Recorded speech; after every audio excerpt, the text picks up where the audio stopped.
Sun தொலைக்காட்சியில் ஒளிபரப்பான சுந்தரி serial ரசிகர்களுக்கு ரொம்ப ரொம்ப ஃபேவரட். அந்த ஒரு சீரியலில் லித்தன்யா அப்படின்ற ஒரு குழந்தை நட்சத்திரம் நடிச்சிருப்பாங்க. அவங்களுக்கு இப்போ ரீசெண்டாக விகடன் அவார்ட்ஸ் வந்து கிடைச்சிது.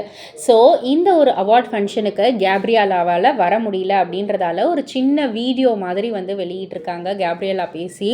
அதில் வந்துட்டு லித்து என்னால் வர முடியலையேன்னு வந்து கோச்சிக்காத, உங்கள் அப்பா அம்மாவுக்கு அடுத்தபடியாக நான் தான் அந்த இடத்துல இருக்கணும், ஏன்னா நீ அந்தளவுக்கு ரொம்ப ரொம்ப ஸ்பெஷல், உனக்கு வந்து தெரியும். பட் ஆனால் எனக்கு ஒரு குட்டி பாப்பா இருக்கு இல்லையா, அந்த பாப்பாவால் என்னால் வர முடியல. பட் இருந்தாலும் என்னுடைய விஷஸ் பிளெஸ்ஸிங்ஸ் எப்போவுமே உங்ககிட்ட வந்து இருக்கும் அப்படின்ற மாதிரி சொல்லிட்டு லித்தன்யாவை பற்றி இப்போ ஒரு சின்ன ஒரு விஷயத்தையும் வந்து சொல்லியிருந்தாங்க. அதாவது பொதுவாகவே ப்ராம்ப்ட் வந்து சொல்ல சொல்ல வந்து பேசிகிட்டு இருப்பாங்க இல்லையா, அந்த சமயத்தில் ஏதாவது ஒரு குழந்தை வந்து அந்த ஒரு வார்த்தையை வந்து கவனிக்க விட்டுருச்சு, ஒரு வார்த்தையை விட்டுருச்சுன்னா அப்படியே ஸ்டன்னாகி நிற்கும்.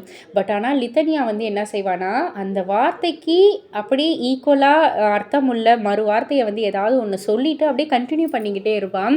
அதெல்லாம் வந்து ஆச்சரியப்பட்ட ஒரு விஷயம் அப்படின்ற மாதிரி வந்து சொல்லி ரொம்பவே அழகாக பெருமையாக வந்து சொல்லியிருந்தாங்க.